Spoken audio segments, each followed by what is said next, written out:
Thanks for tuning in to Lightbox Live. We will begin our live stream panel discussion in just a moment.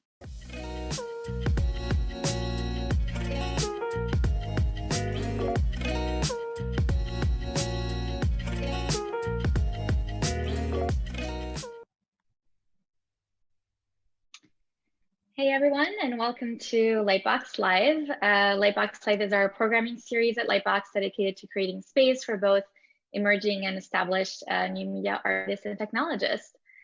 So today's topic is illustrations to animations, from how they balance between the two mediums to covering the tools and techniques they use. Today we're going to be speaking with three panelists who work in both illustration and animation. So first I want to introduce you to John Bergerman here.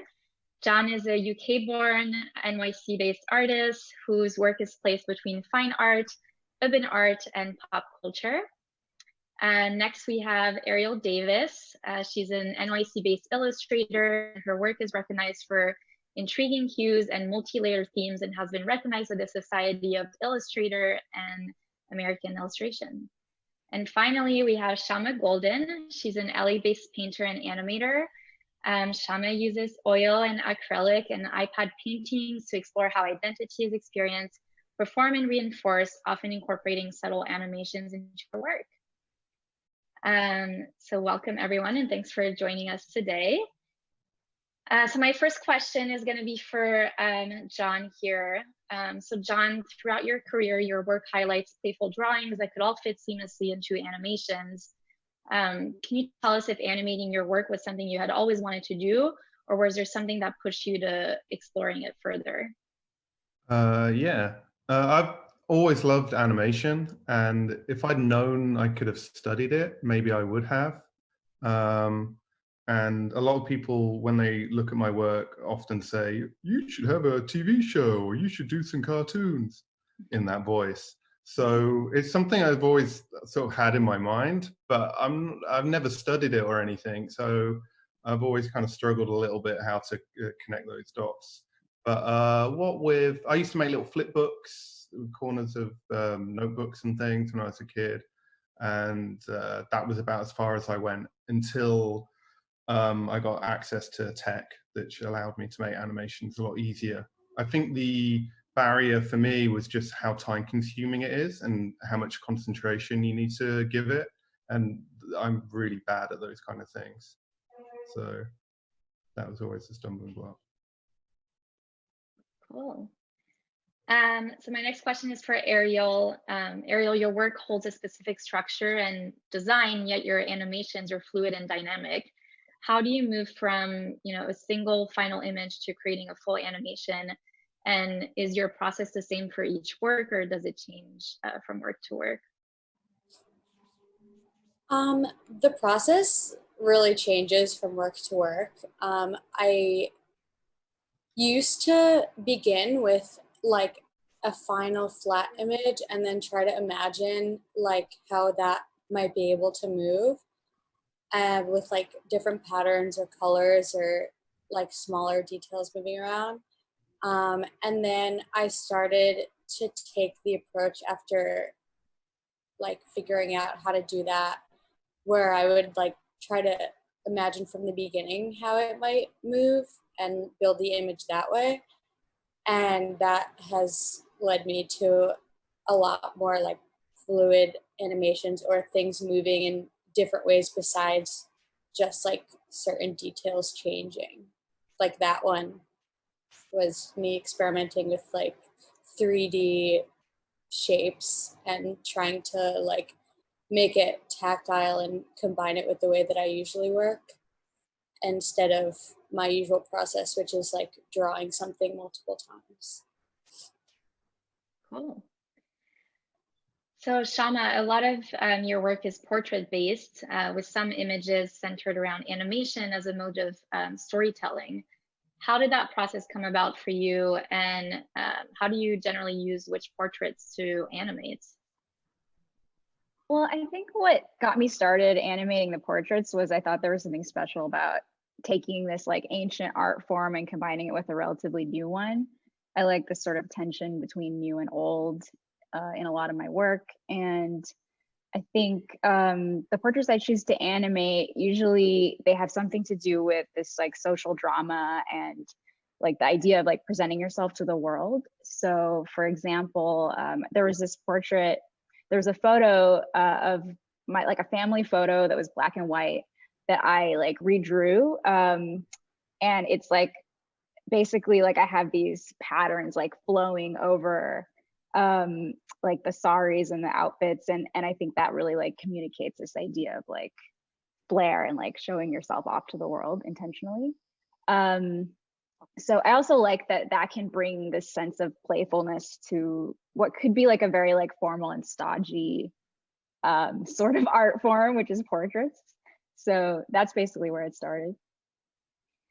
And how do you generally pick which one you want to animate? Or I think it's just like, if a lot of times if there's something that I feel like I can bring a spark of life to it and show like some added level of complexity that wouldn't have been there in the still, then I like to animate those portraits.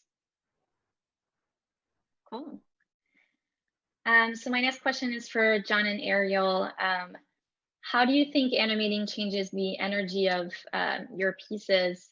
And especially since both of your works are so tied to contemporary culture, how does animation help to emote certain themes in your work? And we can start with Ariel. I feel like I am more inclined to animate something if it can say something that like a still image can't, or if there's like an extra like level I can bring to something by animating it. Like the that like thing for the New York Times I just did, that was the Empire State Building animated. I thought about just drawing that by itself, and I felt like the motion of the tower flashing was such an important detail that couldn't be communicated in just a flat image. And I wanted to add the motion to it. John, how do you think animation helps certain themes in your work? Well, I think I maybe work in a slightly different way. I don't necessarily make a static image and then decide to make it animated. I think I decide I'm going to make something animated from scratch, and that becomes its own thing. So it's always going to be an animation. Like even when I draw characters, I draw a lot of characters, but if I start drawing it, I know already it's going to be an animation, for example, and then it has to become an animation for it to be finished and fully realized. And it just allows me to express things that would be impossible to express in like the 2D in static work. So I can rather than decide what color something can be, it can be all colors, and rather than it be a certain volume or shape, it can morph, and it can be gooey, or it can be slow, and it can be blobby, and I can do so much more with it. So and then you get to understand a bit more of my character through how they move, how they change, how the colors work and everything. So it's like another dimension of my work, I guess. Cool. So Shama, after taking a break from digital art, what prompted you to move back into it? And can you tell us how has combining the two mediums of animation and illustration changed the way that you see your work, especially since a lot of it is centered around identity, like you said earlier? Yeah, I think I used to always have this mentality that oil paints were like the holy grail. It's sort of like what people think of when they think of fine art. And it's something that I started out with, and I always loved the way my oil paintings look. But I couldn't use them for commercial work because it was too time consuming and messy. So I had this like separation. There was this like commercial style, which was digital and flat. And then there was like a personal style, which was oil. And they never quite like the commercial style never felt like me. But then when I started drawing on the iPad with Procreate app, it felt like something clicked, and I was able to blend and like color and shade in the way that I could with oils. So there wasn't any reason anymore to have these two separate styles. And that was like a big moment for me. But then on top of that, it was that now I could do things that look like oil painting, but could be animated or could be seamless patterns, like things that were never possible for me before. So that was really exciting too. And I think you asked like how it relates to the way my work is about identity. So I think the animation work is really great for things that are about identity because it just gives you one more dimension to work with, which is time. So you can tell a lot more of the story and give someone more personality. Cool. So Ariel, you mentioned earlier, your work has been featured in many editorial commissions. So for online pieces, how do you determine which piece, should be animated? Sometimes it comes down to when I'm sketching for the idea. Sometimes I feel really stuck and I can't figure out how to boil a concept down to a single image. And then when I think about the possibility of animation, suddenly a ton of other doors open up for how to communicate something. And I can find a perfect solution in that. And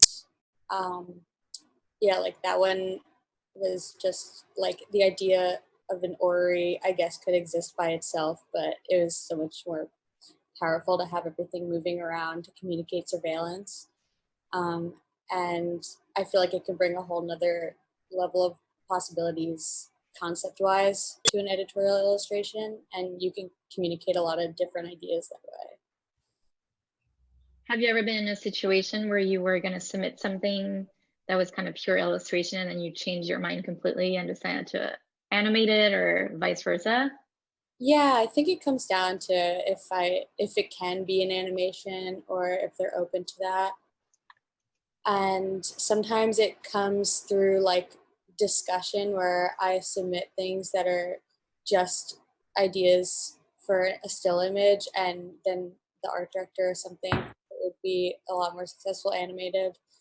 And I'm usually excited about that. So I usually like to do it every opportunity I can, and sometimes that hack and finance one, they just come right away and ask for an animation up front. So the whole time I'm thinking about how it would look animated, every idea that I have. Oh. So John, some of your work includes GIFs and Instagram stickers. Can you tell us how social media has played a role in your work in animation, or is it more of an afterthought for you? Yeah, GIF or GIF? GIF or GIF? I always say GIF. I don't know. Okay, GIF. It's kind of worms. I think actually, a few years ago when Instagram introduced stories and stuff, it reawoke my desire to make goofy, quick animations. So it gave me an opportunity to do that. And I started off by just taking video and adding little drawings on top of the video. And if you move the video, like some of these things, yeah. So if you move the camera, then the drawing looks like it's moving, but actually it's just one drawing. And I started to make a lot of these because they were really quick and easy to make. I could make them on the go, and they were fun, and people really liked them, and they got shared a lot and stuff. I don't know why the video's not moving. I don't know if the video's playing, but anyway, the camera would tilt and stuff. And people would say, oh, I really like these animations, but they're not really animations because it's just one drawing being sort of dangled in front of the camera. But off the back of that, I was inspired to sort of further explore doing that kind of thing. So yeah, this new wave of social media tools like Instagram stories just allowed me to play around a little bit more. And started me going on making little animations and little videos. And then when they introduced the GIF button, and you could upload GIFs and then stick those on the videos, and that was another step into all right, I'll make some little GIFs and then I can put them in my stories. So it helped fuel sort of an enthusiasm for making that stuff. All just for fun though. It's just, I'm just like messing around. And would you say that kind of your work has, do you think like social media has played a big part in your opportunities for work? I mean, I think it's changed all our lives, and it's definitely created opportunities for lots of different people that work in different ways. Yeah, I think it's changed things for me. But you know, I was working professionally for maybe a decade before all that stuff happened. So it's just another wave of things that comes, and you know, it's always changing. So you have to be able to adapt and use the tools that are out there, and be willing to experiment and stuff. So that was all. Oh, okay. So now those videos are playing, so you can see, you just move the camera. So yeah, in fact, that showed me that you could sort of animate with very low effort. Like my animations are really cheap and really quick. So that's the only way I can do it without getting bored or frustrated. So yeah, some of those tools definitely sort of opened it up for me to do that. And yet now everyone's got a screen glued to their eyeball at any one moment. So people need moving images on screens. So that I feel now I've got more opportunities to like do animation stuff, which is great. Awesome. Thanks for sharing that. And so Shama, you have some background in HTML as well as graphic design. Can you tell us if either of those concentrations influence your work or process in any way, or did you kind of have to learn new skills as you went? Well, I'm always learning new skills as I go, but I think those things definitely like planted the seed for some of the ideas that you see in my work. Like for example, like the first animations I ever made were these like 3 to 4 frame GIFs that you could control by like, they were like mouse overs, you know, on my website. So that like kind of got me started in thinking like how I can use this digital realm to enhance my work. And you know, lately I've been thinking about just like being on lockdown and like not being able to have exhibitions with people, like how I could show my work online and have it be interesting, you know, have it be engaging, because you can't just show a series of images and have it be equal to a real exhibition, but there are things you can do with interactivity that might make up for that.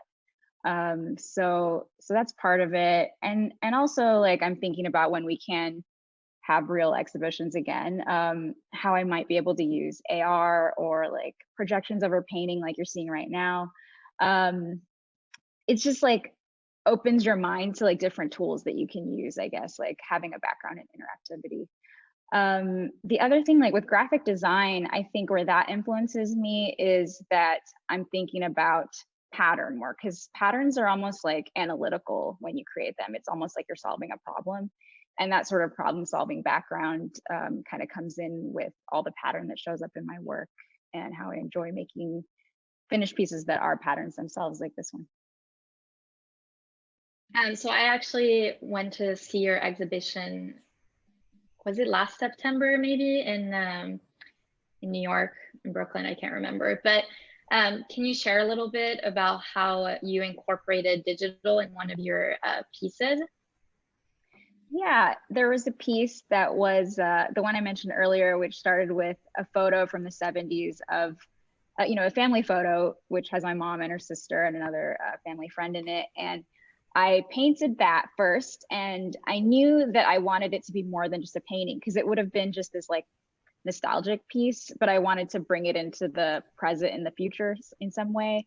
And so I did the painting first, and then lined up a projection and animated piece that would play over it. So when you were in the gallery seeing the piece, you couldn't even see the projector, and people were just like, what am I even looking at? Like, this is not a screen, because there's like metallic silver on it in the background, you know, and then there's like patterns moving over the clothes. Like people didn't even know what they were looking at. And I think it created this sort of magical experience. And in the background also, there's this wallpaper, which is a pattern that I made digitally, of these women who are, you know, alone, isolated actually, And the images in the foreground I had hanging on top of it were about people presenting themselves to the world. So it was like these two sides, the background and the foreground.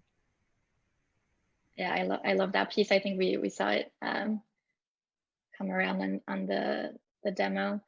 Yeah. So Ariel and Shama, your illustrations turned animations provide a lot of, eye-catching material in each piece. Yet nothing is, overwhelming. How do you know when to add more or to dial it back when you're creating, especially with these two art forms? And do you kind of, go back and forth on those things? And Ariel, feel free to answer that first. Yeah, I feel like that's like an issue that I have. Like I'll just add every idea that I have in the beginning. Like I'll add everything and try everything out and then take stuff out in the end because I add like so much stuff and then I have to like step back and look at it, and if it feels overwhelming or uncomfortable in any part, then I try and deal with that to make sure everything flows nicely. But I always feel like I add a little bit too much sometimes and I have to like take it out later. But I guess that's a better problem than not adding enough. That makes sense. Shama, how is it for you? I think it's very similar for me. I usually go too far and then I know I've gone too far. It's the same thing with doing a painting. Like you start adding more things and then you realize it's not adding anything to the piece, then you know that you've gone too far and you need to dial it back. Yeah. How do you dial back on a painting if you've already Well, actually with a painting it's much harder, so I'm really careful when I add things. And what I do now is I'll take a photo of the painting with the iPad and then draw the thing I think it needs, and then if that's helping it, then I'll actually execute it in real life, and if it's not, then I won't do it, and I'll know that like, okay, this is as good as it can be. I need to just like chill out and step away from it. Cool. So speaking of balance, John, you work with so many different mediums. How do you keep a focus and balance in your process? And when do you know when to combine different mediums for a piece or when to leave one as is? That's very kind of you to say. I struggle with focus all the time, and if anyone's ever seen me do any sort of dancing, I have very poor balance. So a piece should, I think the media that you use for anything, it's got to be part of, it's got to be the reason why you're using that media. So for me, like using animation, it could only be an animation, or it could only be film. And painting, like then you kind of lean into what material you're using and like what are the strengths of painting, what can I do with paint that really you can only do with paint. Or if I'm writing a book, what would make sense for a book that is different to an animation or whatever else, another way of telling a story or a song or whatever it might be. So it's always trying to look for the strengths of the material and what that thing can do beyond all the other options you might have had for a piece. That's generally what I look for. But focus, yeah, I really don't know. I'm mesmerized by new shiny things, so any kind of novelty to me that I've not done before, I've not used this material before, then I want to play around with it and see how I can take my sensibilities, my ideas, my images, and put it through that filter and see what will happen. And that's exactly what I did with like the animation. Like, how can I make marks and shapes and characters and apply time to it and apply movement to it and see how that affects them. So actually a question just came to mind as I asked the three of you kind of the last two questions. Is there someone that you look to or a way that you share your work before kind of finalizing it? Or is it all just an internal process with yourself? Or do you look for feedback from other people? And we can start with Shama.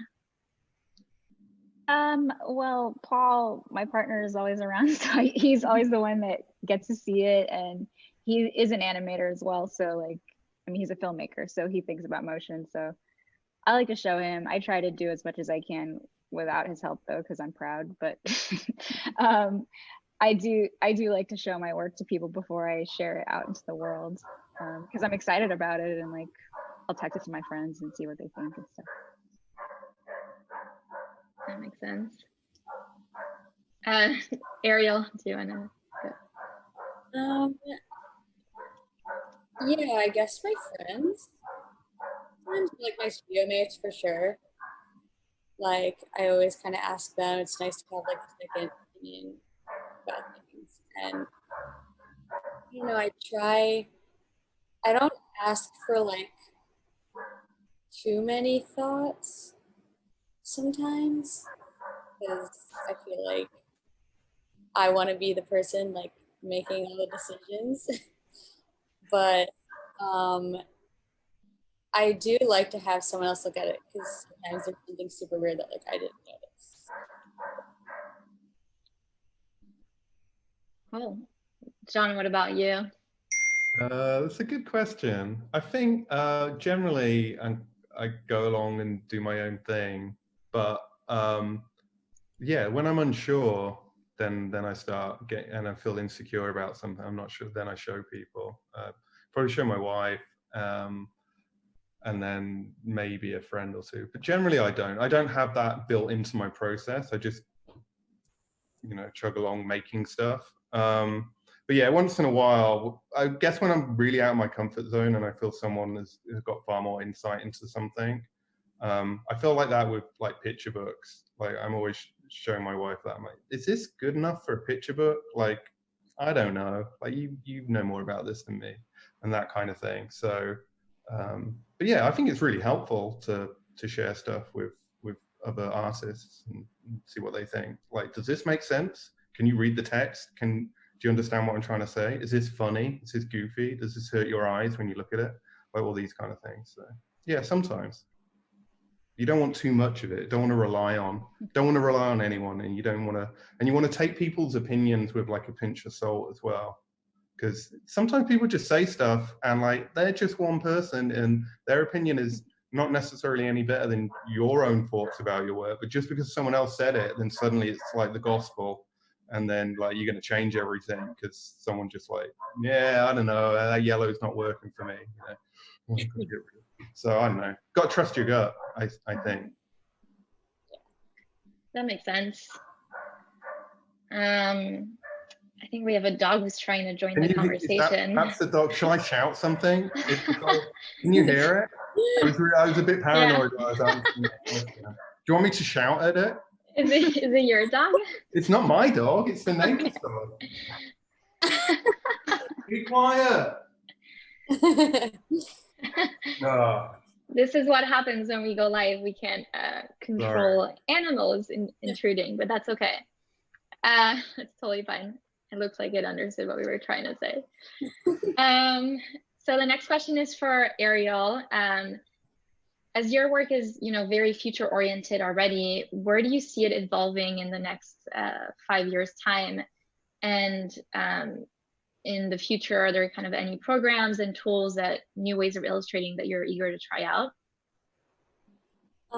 Yeah, I'm really intrigued by new technology and like futuristic ways of doing things.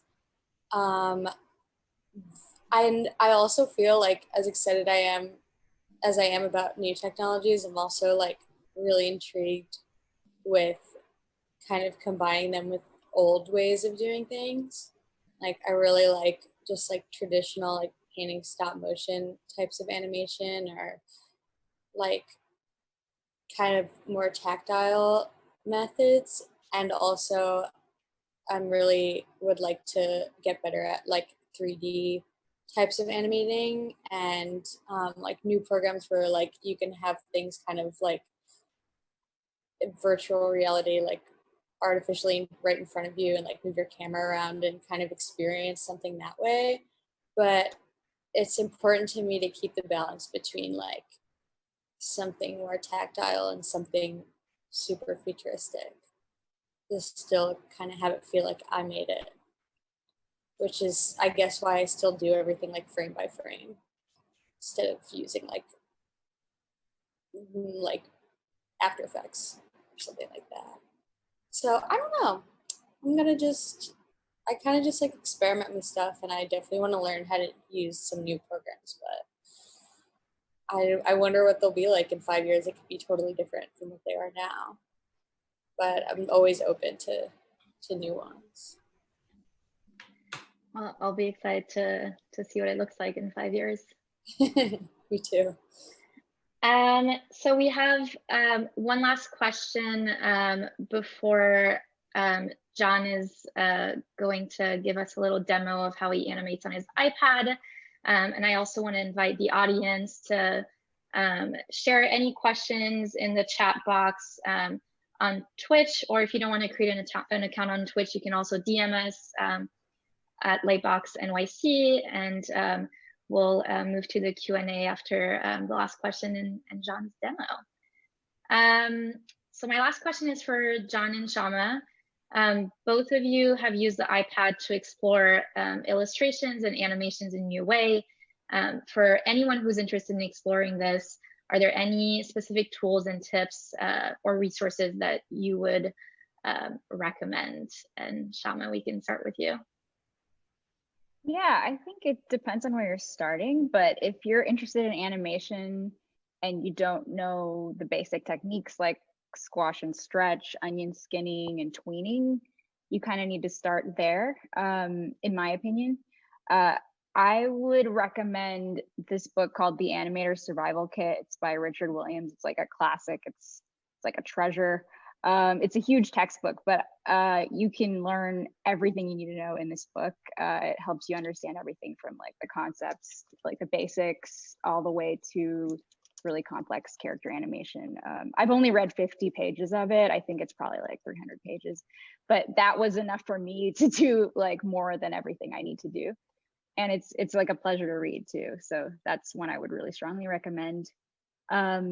And then after you get the basics down, you can also Google those terms and like figure it out for free online. You know, that's another option. But after you get the basics down, you can just watch like the Procreate free tutorial on YouTube that's like how to use their animation assist feature. It's only like 2 minutes long, and you can play around with the iPad for like 15 minutes and get it. And I love animation on the Procreate on Procreate. Like it's so simple and amazing. And like I'm like Ariel was saying, like I like animation that looks like it's drawn frame by frame, like the old school way, instead of stuff that looks really like too fluid and too perfect, like in After Effects. So I'll use After Effects for some things if it's like, I don't know, like there's one that have like stars moving through space. That's okay. But like usually if it's a living thing moving, I want to see every frame drawn. Like there's some kind of like imperfection about that I really love. And it just reminds me of like old school stop motion animation. So that's my taste. That's where I'm coming from. And I think Procreate really is like geared towards that style of animation, like tinkering for hours and drawing each frame by hand. Cool. John, any tools or tips before we go into your demo? Everything Shama said was spot on, I would say. And like it's good, just you can find a lot of stuff online on YouTube and stuff.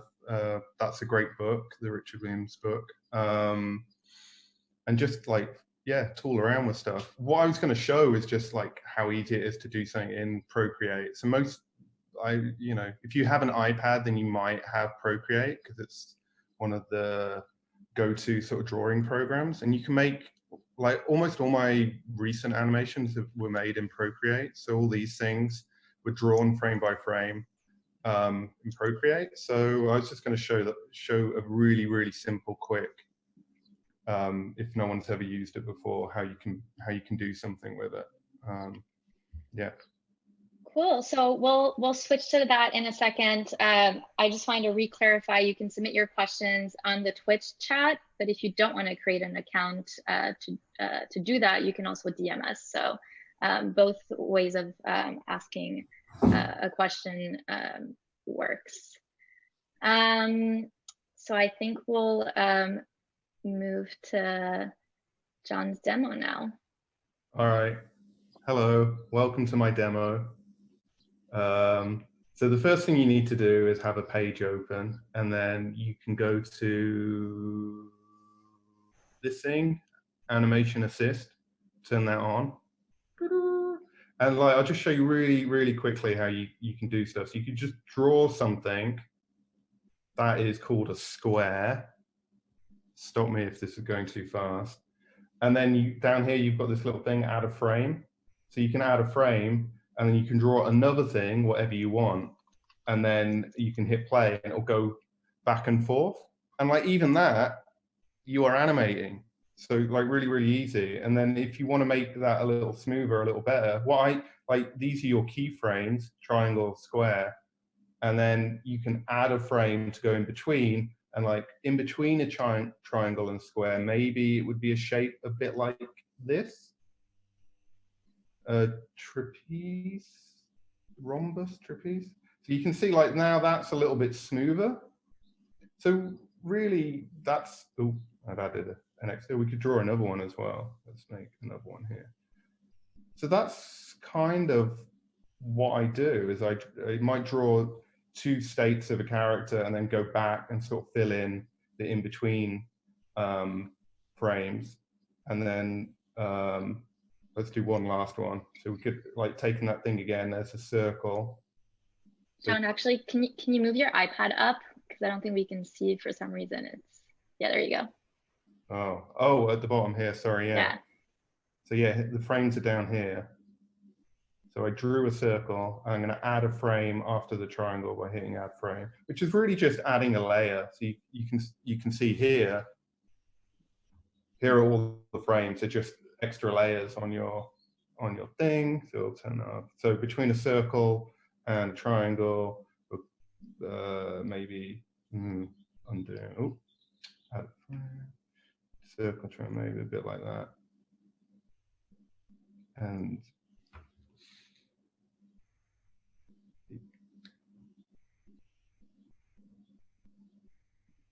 all right, I'm just going to hit play. All right, so you get the kind of basic principles there of just how you can do stuff, and then if we get rid of all these, so yeah, you can just be like, draw something, add a frame, move it on a little bit, add a frame, draw something, add a frame, and you'll see it'll move, and then like we could stretch in between that to make it like that. I'm making the sound effects with my mouth, but you get the. So that's pretty much it. And then those are the sort of basics that I sort of play around with, and then that's how I made all these little things. And it's really simple, and it's a lot of fun to sort of just see what you can do. And like, learning the rules and everything is great, but also just, you don't have, you can just see what happens. And you can use all these like different tools and brushes in Procreate and see what happens as well. That is the end of my little tutorial. I hope that was useful for someone. Yeah, it makes me want to try that. Yeah, not that it would be anything shareable, but thanks, John. Cool. So we're gonna open it up to audience Q&A now. So the first question that came in was, I think, for everyone. As artists, do you think the current situation with COVID-19 will affect the way people interact with new media art and art in general? And if so, how? Anyone who wants to take that? Ariel?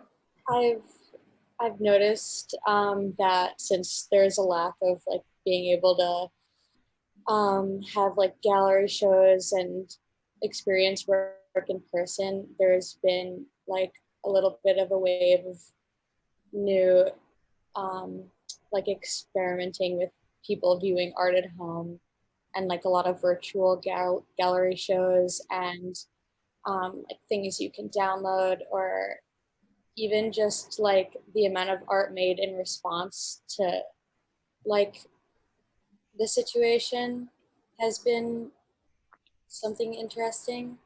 So I think all the like virtual gallery shows people are having are pretty interesting, and all of the like new things that you can download and have at home instead of going out and seeing art is like something that's pretty novel to this situation. Cool. Yeah, I think it's going to change a lot how people experience art. I think a lot of museums are going to have to play catch up into how to engage audiences that aren't going to come through their like brick and mortar um, buildings. Now there's a it doesn't matter how big your institution is. Maybe if you have a really good YouTube channel or something, you can compete. And I think people are going to initially be reluctant to go to busy spaces. So I think there's a great opportunity for sort of new media art, or however you want to call it, to engage with audiences that they might not have had access to before, which is exciting. But on the other side, it is really sad, because I think with all this great stuff that we have, it's still really important that humans go out and have communal activities and engagement and everything with new media stuff, but like together. And it's great to have these kind of remote virtual solutions, but it's a shame that we're not going to have the IRL ones for a while. Yeah, I agree. I agree with John. I mean, I think it is sad because some of the coolest experiences in my life have been being able to share my work with people in real life, even if it was digital. So it's sad to lose that. On the other hand, I think digital work has always been kind of an underdog in the art world. It still hasn't gotten the same level of recognition. And this might change that a little bit, because now digital work is the kind of work you can experience directly. Whereas like looking at a painting online is nowhere near as good as looking at a painting in person. But at least with this digital work, you'll be able to see it in its full, see its full potential. So I think that we could see people, like a lot of artists now, also are having trouble like getting supplies, getting paint, getting things like that. And I think the ones who are willing to experiment with digital work will do a little bit better during this time. Thank you. So the next question is, what mediums have influenced you the most? Is it film, paintings, illustrations, or are you more anchored in the digital world? We can start with Shama. Whether I'm more anchored in the digital world versus film and painting in like more traditional forms. Yeah, or I guess what mediums have influenced your work the most in general? I mean, I think all mediums have, but I think it's more interesting when you're influenced by something that isn't exactly what you're doing. Like if you're influenced by old paintings and you turn that into a pattern, you're like transforming it in some way, kind of creating something new, allowing some new idea to arise that didn't exist before. I like to do that as much as possible, like to be influenced by adjacent fields versus being influenced directly by another illustrator or painter or something. Ariel, do you have any mediums that influenced your work the most? Yeah, I totally agree. I try not to be influenced by like people who are doing the same thing as me. I'm really influenced by movies. Like I feel like I watch a ton of movies, and like a lot of older movies, like the way something's lit or like the colors they use that are like really unusual or like make me feel weird. I'm like, whoa, those are really crazy. And I try to use them instead of like looking at other people who are doing like the same kind of work as me. Like I feel like I'm more likely to channel that, or like old illustrators that I like, or kind of different types of work into my work than other people who are making like more contemporary stuff. Thank you. I think we may have lost John, but we'll see if he comes back in. How, I guess, so the next question for the both of you, how do you deal with creative rut? Creative rut? Yes. By just trying to work through it. Like, just trying to make something and finish it, I feel like is really important, instead of like giving up halfway through, which is tempting to do when you're not feeling it. But I feel like if I'm ever feeling that way, I just try and start something and finish it, and then usually the next thing I make is easier.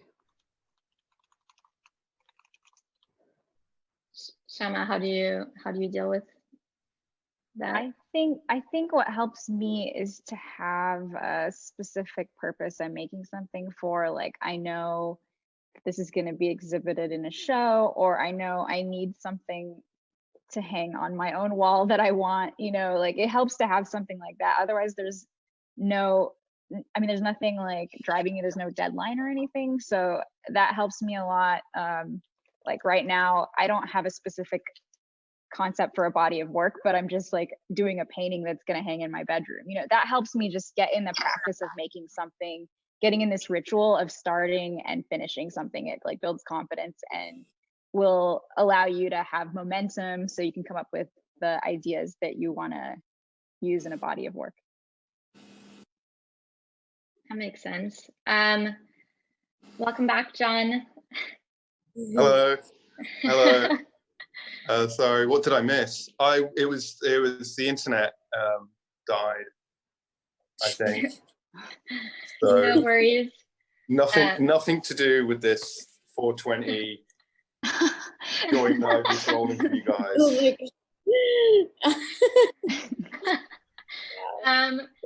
Okay, so question for you, John. Yeah. Do you ever get stuck in a creative rut where you just can't figure out what to do? And yeah, that's just a human thing. Like, do you as a human ever have indecision? I mean, sure, everyone does. And like, if you're an artist, you're going to have indecision about the art that you're making, or what kind of art you should make, or whether it's right or wrong. Who lives their life going, and I'm doing this, and then I'm doing this, and I'm doing this, and then that's it? And like, we all go, should I do this or that? I think it's completely normal. And being in a creative rut is just a version of that, I would say. And I don't know, you need to pause what you're doing, get some different perspective, change what it is, have a break. Like all the things you would do in your life if you're feeling a bit tired or jaded or confused or anything. But the main thing is it's completely normal. It's very normal. It happens to me all the time. That makes sense. So we have one question that came in on Instagram. When making very complete and final animations, such as Shama's, is each new frame then a complete new painting that you have to make from scratch? How is that process streamlined as you progress from frame to frame? Oh yeah, that's a good question. For me, they're not each individual paintings that I have to do from scratch. I will be able to use some of like what I've done. Like for example, with the Frida Kahlo image that I did recently, I was able to use some of the previous image in the next one, but I try to draw as much as I can. What I'll do with that one, okay, for example, there'll be maybe like 6 keyframes or something. Those will be individual paintings that are drawn from scratch.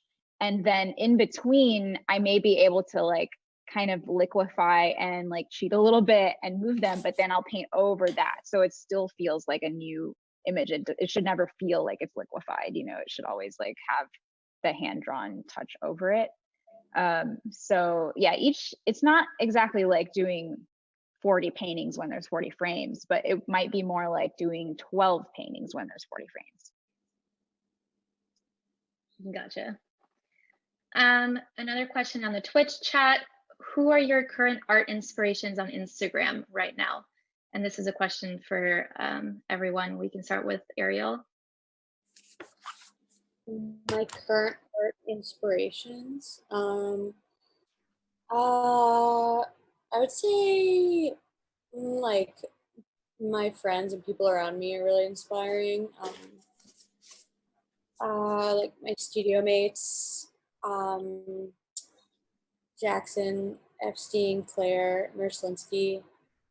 It's like, and my friend Leash, Alicia Adamovich, and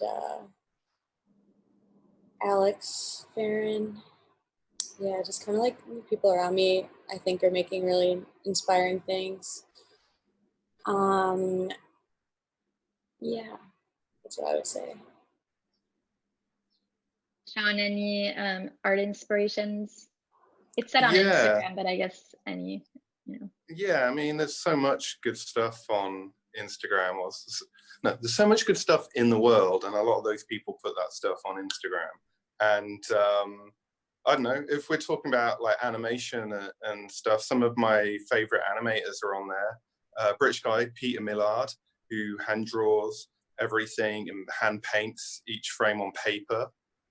Peter Millard, you should check out his work. It's really odd and funny. Another artist that I really like that does cool animation, you can see his stuff on Instagram, is Dante Zabala. Maybe you know his work, and he sort of like paints over, he kind of takes video reference and then sort of paints over it and stuff, creating a whole weird sort of soft blobby world. His work's really, really great. Who else? There is a lot of, I'm trying to think now on my, look at my follower thing. There's a lot of stuff on there. I don't know. I'd have to go through it. But yeah, check out those guys' works, and yeah, that's good. I always have trouble with these favorite artist questions because I love so many people's work and like such a diverse range of styles of work. But I would say like when I'm thinking about this like unusual combination of illustration and motion and just kind of non-traditional animations, I think Ron Cheng is a really, really amazing artist on Instagram, and like she's doing a lot of like experimental things, and like her portrait work is really beautiful too, and just like she's got a really unique voice. My friend Brooke Donato, she's doing a lot of cool stuff right now that like, I mean, her work is really psychological. It's photography. I feel like it really speaks to the moment that we're in right now. It like, I've always loved her work, but lately looking at it, I'm like, oh, this is exactly what I'm feeling right now, being in isolation. And I would highly recommend following her. For other artists that aren't necessarily animation based, there's so many, like there's this my friend Mimio Chun, who like I had a art show with. She's got like amazing sculptural works that are all they're all soft sculpture. She like hand sews them, and she's also doing work that really speaks to the moment we're in right now. I would highly recommend following her. And I mean, I could go on for a really long time, so maybe I should cut it off there. But definitely follow those three artists. Cool. Thanks for sharing. So I think we'll take this last question that came in on Instagram, and then we'll wrap it up. And we invite everyone to hang around our virtual Lightbox for a few minutes after we're done with the question. So the last question is, what percentage of your work is made for galleries versus private clients and personal projects? I don't know if that's relevant to everyone, but John, if you want to start. What percentage? I mean, I don't know. It changes all the time. Like if I have a show on, then it becomes 100%, and then when that's over, or when I have a client project, so it really shifts. There's no. I wish it was as simple as to divide up my practice in that way. It's like you putting out different fires at different times, and whatever's most important is the thing you deal with. So it's a juggling act between all those things. But I would say my go-to is always my own work. Like, I only do the client stuff so I can afford the time to do my own projects. And then when I've had a lot of time making my own stuff, and then I have an exhibition, and suddenly, oh, I already have all this stuff that I've been making. This will go into the exhibition, or at least form the basis of my next show. So I've inadvertently been preparing for it. So, and then I do that, and then maybe I do some client work or something, and it just keeps going around and around. So I don't know is the answer. Shama, how is it for you? Yeah, I don't have a specific percentage necessarily, but I do try to push things to where I'm doing more and more personal work and spending more and more time on my own work. And I mean, I don't know if there's a distinction between stuff I do for myself versus stuff I do for a gallery or something. I would put those maybe in the same category, but I think basically over time, I just become more and more picky about which client projects I take on, and they really need to align with my personal work. Like, I try to make them feel like there's not such a big distinction. And I know in the past I've been doing a large percentage of work for clients, and that's great. But like after a while, it really wears away at your psyche because you're just, you know, executing other people's ideas in a certain way. So I think for my mental health, I need to express myself fully and create work that is just for me. And I need to do that more and more. So that's a goal for the future. Ariel, if it's not a percentage, it can just be, just an idea. Totally. I tried to work on my own personal work. I feel like I definitely do a lot of client projects, but I always feel like they're kind of geared towards something I would do anyway, and like my personality and the personality like of my work that I do for myself. So sometimes I like it feels more fulfilling, or I can feel like I'm executing my own ideas in my client work. But it definitely doesn't replace doing personal work. And I still try to make sure I'm doing that. But I do feel lucky that in my client work, I feel like I can like grow or experiment or develop my own ideas. Awesome. So we actually have one last question that came in for Shama on Instagram. How did you develop your style? Oh, that's an interesting question. I mean, I used to work in probably like 100 different styles. A lot of style is medium. Like in college, I did silk screen printing, so that had a certain style. It wasn't anything like what you're familiar with my work is right now. It was more graphic and linear and flat colors. So, and I did watercolor as well in college. I was doing all these things. And so at one point I had to be like, okay, what is going to be the style that I feel is best and stick with that. And best doesn't mean I think it's better than anyone else's style at all, but like for me, like what is it that uniquely I can do or I have the patience to do that maybe other people won't do? Because I entered the field of illustration pretty late in life, relatively speaking. And I felt like there were already people known for doing so many things. And I was wondering like what it is that I could bring to the table. And I felt like that was this like painted style that could be used in so many ways, like, you know, to do things like seamless patterns and animation that have like never really been done before. So it was just finding this like unique voice that was supported by a specific style. And I guess that's how I narrowed it down. And like when I was able to actually technically execute that by finding the right program, which was Procreate, that sort of brought all these worlds together and helped me narrow it down in order to find my like visual style. Awesome. Well, thanks, John. Thanks, Shama. Thanks, Ariel, for joining us today. And and for answering all the questions. Happy 420. We appreciate everyone who took the time to log in during this conversation. Someone asked if this is going to be saved. Yes, we've recorded the conversation with the visuals, so we'll be sharing everything tomorrow over email. And if you weren't on our email, then you can just DM us and we'll make sure to share with you as well. Well, thanks everyone, and we'll talk soon. Bye. Thanks. Really nice to chat with you all.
I don't deny there's some strange evolutionary process going on, but mankind won't be destroyed. The fact that you and I are working here today is evidence of that.